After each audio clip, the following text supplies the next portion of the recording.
Hi, പുതിയ കാഴ്ചകളിലേക്ക്, പുതിയ ദൂരങ്ങളിലേക്ക് എല്ലാവർക്കും സ്വാഗതം. ഞാൻ നിങ്ങളുടെ സ്വന്തം സ്വിസ് സഞ്ചാരി.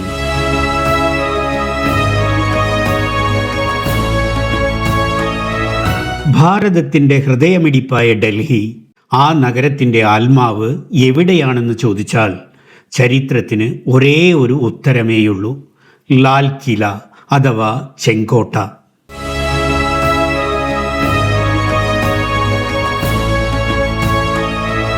ചുവന്ന മണൽക്കല്ലുകളിൽ കൊത്തിവെച്ച ഈ അത്ഭുതം വെറുമൊരു കോട്ടയല്ല, മറിച്ച് മുഗൾ സാമ്രാജ്യത്തിൻ്റെ പ്രതാപത്തിൻ്റെയും ബ്രിട്ടീഷ് അധിനിവേശത്തിൻ്റെയും ഇന്ത്യൻ സ്വാതന്ത്ര്യ സമരത്തിൻ്റെയും നിശബ്ദ സാക്ഷിയാണ്.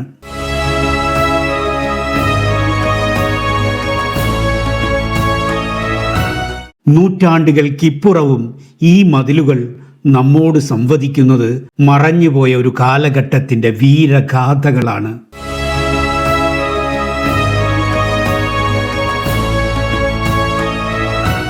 ആയിരത്തി 1638 മുഗൾ ചക്രവർത്തിയായ ഷാജഹാനാണ് തന്റെ തലസ്ഥാനം ആഗ്രയിൽ നിന്നും ഡൽഹിയിലേക്ക് മാറ്റാൻ തീരുമാനിച്ചത്.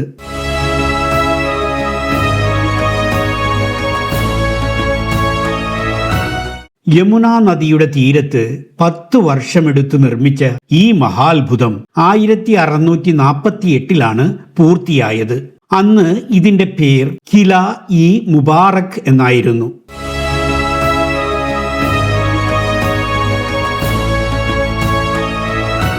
പേർഷ്യൻ, തിമൂറിഡ്, ഇന്ത്യൻ വാസ്തുവിദ്യ എന്നീ ശൈലികളുടെ അതിമനോഹരമായ ഒരു സംഗമമാണ് ഈ ചെങ്കോട്ട. 8 വശങ്ങളുള്ള ഈ കോട്ടയുടെ മതിൽക്കെട്ടുകൾക്ക് മാത്രം ഏകദേശം 2.5 കിലോമീറ്റർ നീളമുണ്ട്.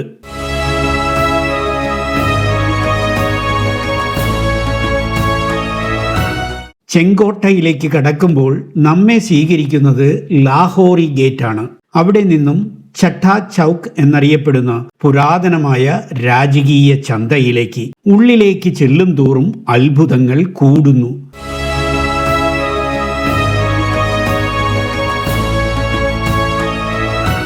സാധാരണക്കാർക്ക് ചക്രവർത്തിയെ കാണാൻ ദിവാനി ആം, അതീവ രഹസ്യമായ ചർച്ചകൾക്ക് മാർബിളിൽ തീർത്ത ദിവാനി ഖാസ്, ഒരു കാലത്ത് ലോകപ്രശസ്തമായ മയൂര സിംഹാസനവും കോഹിനൂർ രത്നവും ഇവിടെയായിരുന്നു ഉണ്ടായിരുന്നത്.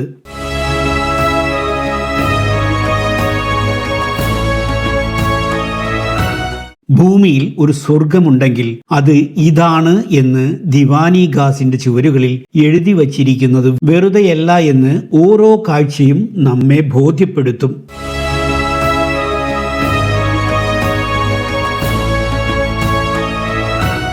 എന്നാൽ ചെങ്കോട്ടയുടെ ചരിത്രം എപ്പോഴും ആഘോഷങ്ങൾ മാത്രമായിരുന്നില്ല.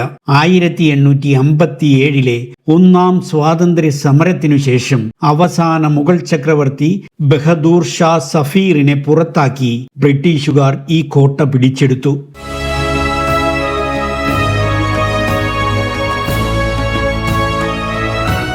അതോടെ പ്രതാപത്തിന്റെ നാളുകൾ അവസാനിച്ചു. പക്ഷേ ചെങ്കോട്ട ഒരു പുതിയ പോരാട്ടത്തിന്റെ അടയാളമായി മാറി.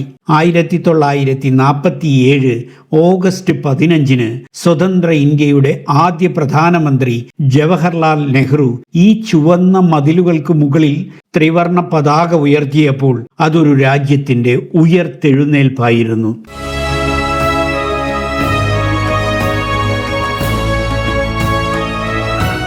ഇന്ന് യുനെസ്കോയുടെ ലോക പൈതൃക പട്ടികയിലുള്ള ചെങ്കോട്ട വെറുമൊരു വിനോദസഞ്ചാര കേന്ദ്രം മാത്രമല്ല. ഓരോ വർഷവും ഓഗസ്റ്റ് 15 ഇന്ത്യൻ പ്രധാനമന്ത്രി ഇവിടെ നിന്ന് രാജ്യത്തെ അഭിസംബോധന ചെയ്യുമ്പോൾ ഈ ചുവന്ന കല്ലുകൾക്ക് പുത്തൻ ജീവൻ ലഭിക്കുന്നു.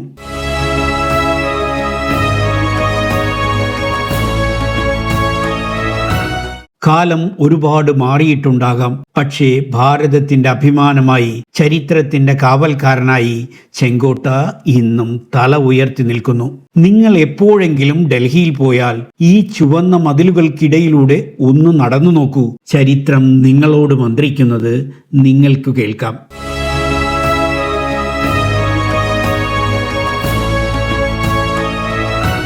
മറ്റൊരു പുത്തൻ വീഡിയോയുമായി നമുക്ക് വീണ്ടും കാണാം. അതുവരേക്കും സ്വിസ് സഞ്ചാരിയുടെ നല്ല നമസ്കാരം. Good bye.